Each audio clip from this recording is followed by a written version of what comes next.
Portal Guia-me está hoje na Expo Cristã 2017. Estamos ao lado do pastor e deputado federal Roberto de Lucena.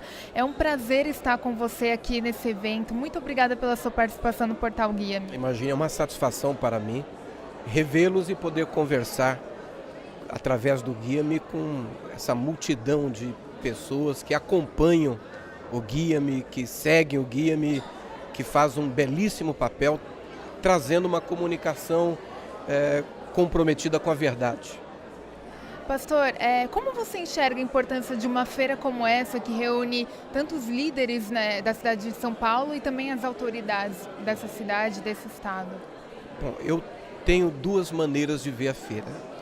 Eu participei, esta é a 13ª edição, eu participei de todas as edições da Expo Cristã e participei de todas essas edições anteriormente na perspectiva de um líder evangélico, um pastor, um líder cristão.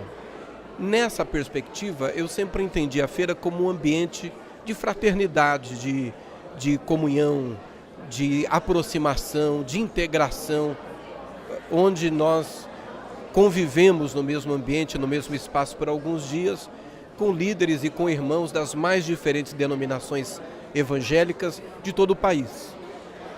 Por outro lado, também a oportunidade que nós temos aqui nesse ambiente de que aquelas iniciativas empresariais que se relacionam com esse segmento evangélico, que hoje compreende um universo de quase 60 milhões de pessoas, portanto é um nicho de mercado muito interessante, muito importante.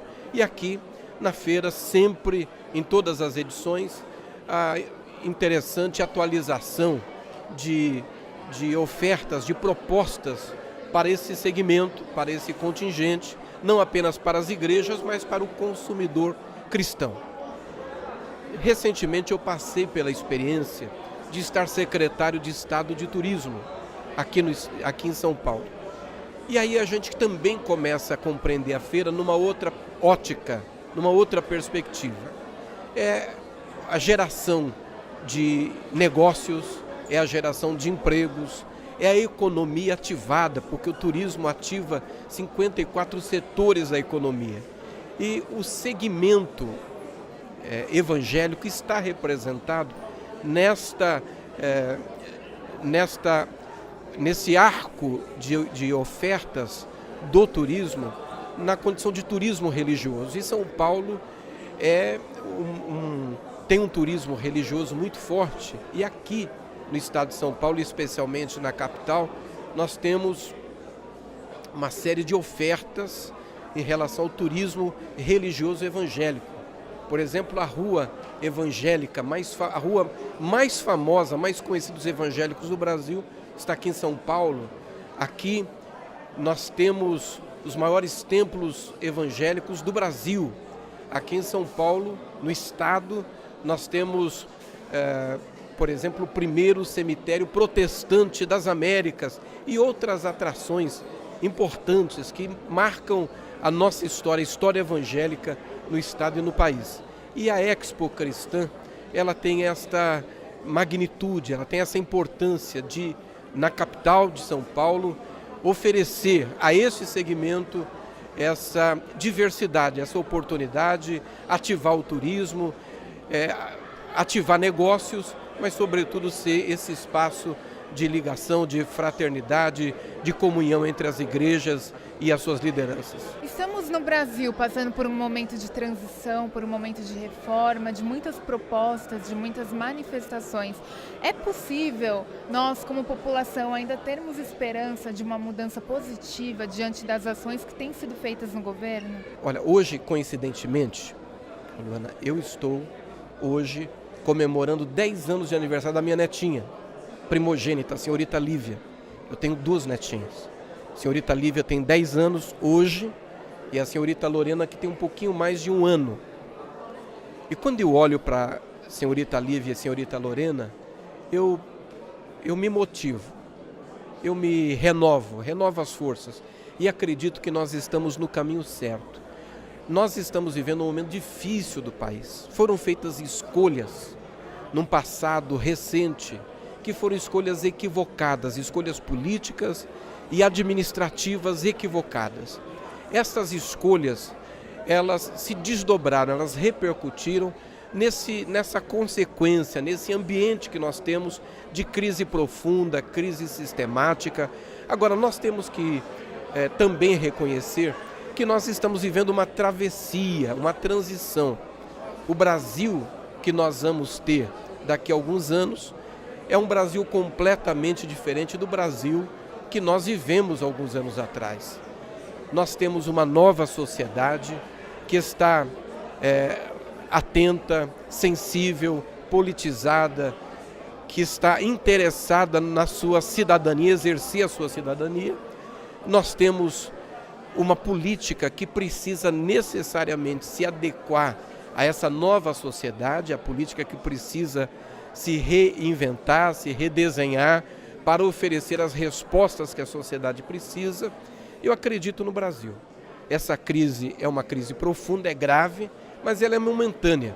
O Brasil é maior do que todas as crises e do que todas as dificuldades. Eu acredito que nós vamos nos levantar, vamos passar, ainda temos um caminho difícil, o remédio é amargo, a travessia é dura, mas nós vamos dar a volta por cima e nós vamos ver o Brasil de novo de cabeça erguida diante de todas as nações da Terra. Quais são as ações que você tem feito para essa melhoria no Brasil? Nesse momento, nós estamos discutindo reforma política. Eu tenho muita dificuldade de acreditar nessa reforma política do Congresso Nacional. Esse Congresso não tem autoridade, não tem condições de discutir a reforma política e propor a reforma política que a sociedade espera, que o Brasil deseja. É por isso que tem saído dessas propostas, desses movimentos do Congresso, propostas que são verdadeiras aberrações. Uma delas, por exemplo, é o distritão, é um novo modelo eleitoral.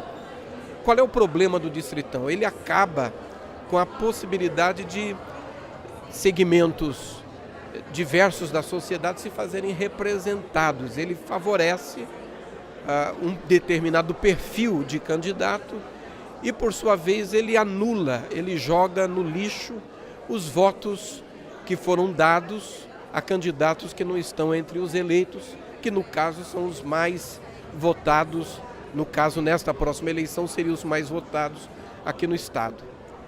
A outra aberração é o fundo eleitoral. Eu não consigo entender de onde sai uma ideia como essa, de no momento de crise, no momento que o país é chamado a pagar as contas e o povo é chamado de novo a pagar uma conta que já pagou várias vezes, de tirar da cartola um fundo eleitoral de quase 4 bilhões de reais. Isso é um verdadeiro assinte, é uma ofensa à sociedade, é uma ofensa aos trabalhadores desse país e, mais ainda, é uma ofensa aos mais de 13 milhões de desempregados nessa nação. Hoje nós temos um fundo partidário. Esse fundo partidário, ele é construído com a contribuição compulsória de todos os brasileiros. Então você, eu, todos nós contribuímos com os nossos impostos e de tudo que nós consumimos para esse fundo partidário, porque ele é um percentual da receita líquida do orçamento da União. Agora, qual é o problema? Você financia os partidos com os quais você não concorda. Você contribui com seus impostos para que os partidos que defendem aquilo que você não defende, que você não concorda, e alguns deles que têm uma ideologia que relativiza valores, que enfraquece a família, que cria dificuldades para uma administração séria, uma administração moderna, simplificada, sem o peso de um mercado, de um governo burocratizado. Então você contribui com esses partidos mesmo não concordando com eles. Eu propus agora essa semana duas coisas. Primeiro, que os partidos sejam obrigados a ser transparentes, a publicar na internet as suas contas, porque não tem como você fazer uma reforma política sem que essa reforma passe pela reforma dos partidos. Outra coisa importante, nós lutamos para derrubar, e conseguimos derrubar, a iniciativa da Comissão Especial de Reforma Política, onde era permitido que os doadores, uma determinada faixa de doação, pudessem fazer essa doação de forma oculta, sem ser publicitados. Nós lutamos contra, porque isso seria, nesse momento, um ambiente onde nós poderíamos ter ilícitos gravemente cometidos. Também apresentei uma proposta para acabar com o fundo partidário. O fundo partidário, que eu disse há pouco, ele hoje compreende 900 milhões de reais, é transferido aos partidos políticos. Eu estou defendendo que ele seja extinto e que os partidos sejam mantidos pela contribuição voluntária dos seus filiados e dos militantes das suas ideologias, de forma que este fundo partidário pudesse viabilizar a campanha eleitoral. Nós temos que decidir nesse momento entre o financiamento público e o financiamento privado das eleições. O público tem os seus custos, o privado tem os seus riscos. Então nós queremos o quê? Os custos ou queremos os riscos? Se nós preferirmos o custo, então nós precisamos diminuir esse fundo que foi proposto e fazer com que ele saia do fundo partidário, para que esse recurso não saia da saúde, não saia da educação, da segurança, de infraestrutura e outros investimentos prioritários e necessários para a sociedade, para o bom andamento do país. Por outro lado, eu vejo algumas pessoas dizendo, não, os candidatos que devem financiar as suas próprias campanhas. O que há de ruim nisso é que, se fosse dessa forma, quem se elegeria? Apenas os ricos, os candidatos empresários. E nós tiraríamos do jovem essa oportunidade, nós tiraríamos de muitas mulheres essa oportunidade e de segmentos da sociedade que são representados no processo eleitoral. Também nós estaríamos diminuindo a possibilidade de que esses segmentos estivessem representados. Então nós precisamos, nesse momento, fazer uma reforma minimamente justa, sintonizada com a sociedade. O Congresso Nacional não pode se alienar do fato de que, fora da bolha do Congresso, há uma crise. Nós temos milhões de desempregados, nós temos uma crise instalada. É só passar pelos distritos industriais, você vai ver placas nos galpões industriais: vende-se, aluga-se. O Congresso precisa enxergar isso.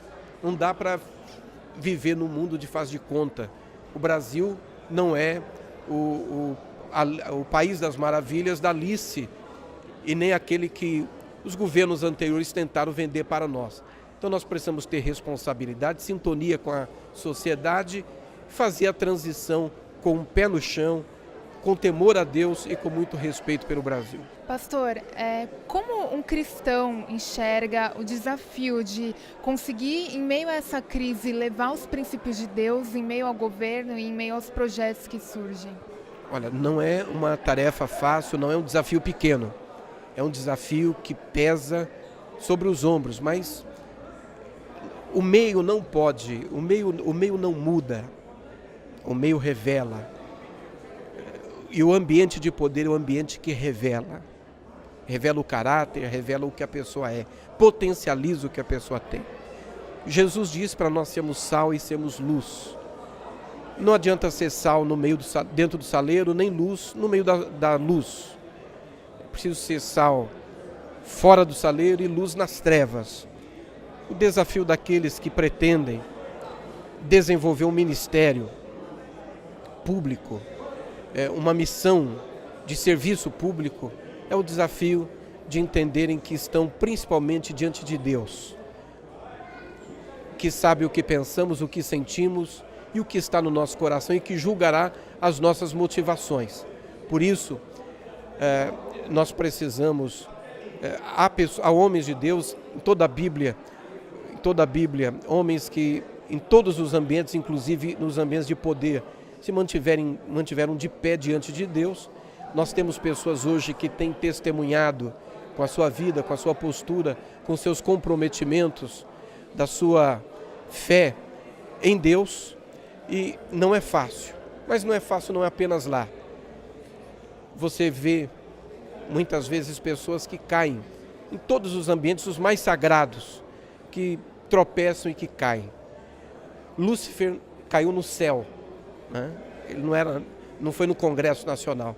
Agora, se Lúcifer cai no céu, Adão cai no paraíso, e nós vemos tantos santos de Deus tropeçando em outros ambientes santos ou consagrados, quanto mais um ambiente como esse é difícil, mas é possível manter-se de cabeça erguida e comprometido com os ideais e com a missão que nos levou até lá.